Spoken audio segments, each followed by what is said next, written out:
பொண்ணுங்களுக்கு லைட்டாக ஸ்க்ராட்ச் ஆனால் போதும் ஆணாதிக்கும், ஐயையோ ஆணாதிக்கும் அப்படின்னு ஆளுக்கு திட்ட ஆரம்பிச்சிருவாங்க. ஆனால் பசங்க நம்ம மட்டும் என்ன ஜாலியாவா இருக்கும்? ஐயோ பைபிள்ல ஏதோ பிளான் பண்ணுது.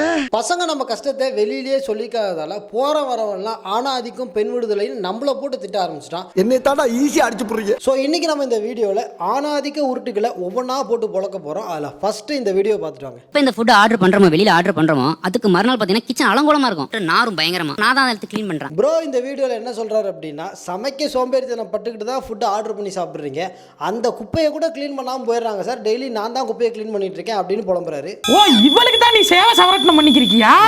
பண்டூலியம் பாத்துக்கிருக்க நீ இல்ல, நீ தான் எடுத்து போடணும்னு நினைக்க மாட்டேன், நான் தான் எடுத்து போடுவேன். அதில் எனக்கு எந்த இதுவும் இல்லை. ஆனால் அது சோம்பலை கிரியேட் பண்ணுது பாருங்க. டெய்லியும் க்ளீன் பண்ணுறதுல அவருக்கு எந்த பிரச்சனையும் கிடையாது. ஆனால் க்ளீன் பண்ணுன்ற மைண்ட் செட் ஏன் உங்களுக்கு வரல அப்படின்னு அவர் வீட்டினோட டிசிப்ளினை பற்றி மட்டும்தான் பேசுகிறாரு. ஆனால் இதை கூட ஆணாதிக்கம்னு அந்த பொண்ணு திருப்பி விட்டுருச்சு. நீ ஆர்டர் பண்ற, ஸோ நீ தான் கிச்சனை க்ளீனாக வச்சுக்கணும் அப்படின்ற மாதிரி இருக்கு. நீ ஆர்டர் பண்ணி சாப்பிட்டா நீ தான் க்ளீன் பண்ணணும் அப்படின்னு சொல்ல வரியா அப்படின்னு அவர்கிட்ட கேட்டு அவர் ஏதோ அதிகாரம் பண்ணுற மாதிரி அவரை கோத்து விட்டுருச்சு. ஏன் கை விளங்காம போய் கிடக்கா அவளுக்கு? இன்னும் சிம்பிளாக சொல்லணும் அப்படின்னா, நான் சமைக்க மாட்டேன், சாப்பிட்ட குப்பையை கூட அள்ளி போட மாட்டேன் அப்படின்ற சோம்பேறித்தனத்துக்கு ஆணாதிக்க ஃப்ரேமை எவ்வளவு அழகாக போட்டு விட்றாங்க பார்த்தீங்களா?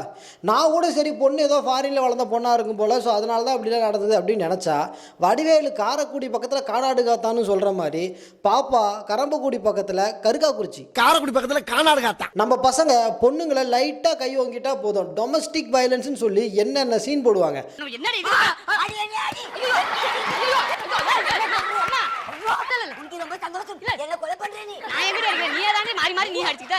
ஆனா பொண்டாட்டிக்கிட்ட அடி வாங்குற நம்ம பசங்க அதை எவ்வளவு அழகா ஹேண்டில் பண்றாங்க அப்படின்றத ஒரு தடவை பார்த்துட்டாங்களேன். எந்த கோவத்தில் இருக்காங்க தெரியாது.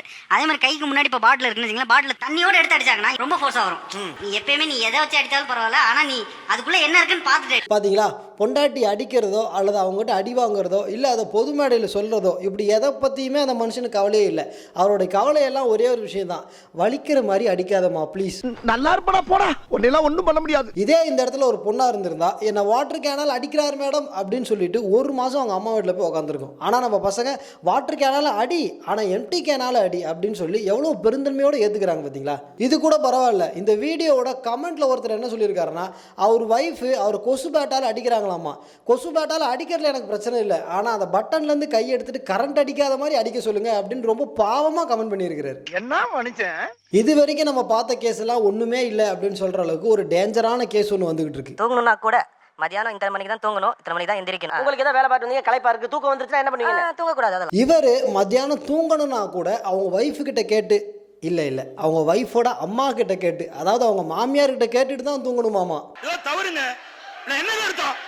ஒருவேளை அவர் டயர்டாக இருக்குது அப்படின்னு சொல்லி மத்தியானம் தெரியாமல் தூங்கிட்டாருனா கூட அவங்க மாமியார் இவரோட ஒய்ஃபு கிட்ட வந்து, என்ன மருமகன் தூங்கிட்டாரு, உடம்பு ஏதோ முடியலையா அப்படின்னு கேட்பாங்களாமா. பொண்ணுகிட்ட கேட்பேன், ஏன் மருமை அதுக்குள்ளே படுத்துட்டாப்ல, எது உடம்பு சரியில்லையா என்னன்னு கேட்பேன். இப்படி ஜாடையாக பேசினா எந்த மனுஷனுக்கும் தூக்கம் வரும்? உன்னை பார்த்தா பாவமா இருக்கேன்.